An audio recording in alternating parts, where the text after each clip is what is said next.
ભાવનગરના પરિવારને હિમાચલમાં અકસ્માત નડ્યો। વાહન ખીણમાં ખાબકતા 5 લોકોના મોત થયા, 4 લોકો ઇજાગ્રસ્ત થયા છે। ભાવનગરથી 9 લોકો ફરવા માટે હિમાચલ પ્રદેશ ગયા હતા। હિમાચલના ચંબા નજીક કિંકરી ગામ પાસે અકસ્માતની આ ઘટના બની છે। આ પરિવારજનો જે છે તેમના ફોટા છે। વાહન ખીણમાં ખાબકતા પરિવારના 5 લોકોએ જીવ ગુમાવ્યો છે, જ્યારે કે 4 લોકો ઇજાગ્રસ્ત થયા છે। ભાવનગરનો આ પરિવાર કે જેમને અકસ્માત નડ્યો। તાત્કાલિક મેં હિમાચલ પ્રદેશ તંત્ર સાથે ડિઝાસ્ટર સાથે વાત કરીને તે લોકોને સ્થળે સુવિધાઓ મળી લે અને સારવાર મળી લે તેના માટે વાત કરી।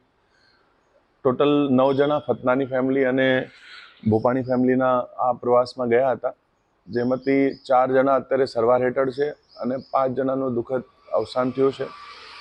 સમાજમાં ખૂબ દુઃખ છે, પણ હિમાચલ પ્રદેશના તમામ તંત્રે અને અત્યારે ગુજરાત પ્રદેશમાં પણ જ્યારે અમે અમારા સ્થાનિક ધારાસભ્યશ્રી, શહેર અધ્યક્ષશ્રી અને મંત્રીશ્રીઓને વાત કરી, એટલે મંત્રીશ્રીઓ અને શહેર અધ્યક્ષશ્રી તમામ પ્રદેશના આગેવાનોએ ખૂબ સારી રીતે અહીંયા મદદ કરવાનું આશ્વાસન આપેલું છે અને મદદ કામ ચાલુ પણ થઈ ગયું છે।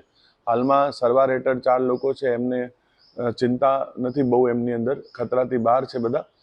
અને 5 જણા જે ગુજર્યા છે એમાં અમારા સમાજના વડીલ અને ખૂબ સમાજ સેવક એવા આપણા લલિતભાઈ ફતનાની અને એમના જવાઈ અને દીકરી, એમના વાઈફનું મૃત્યુ નિપજ્યું છે।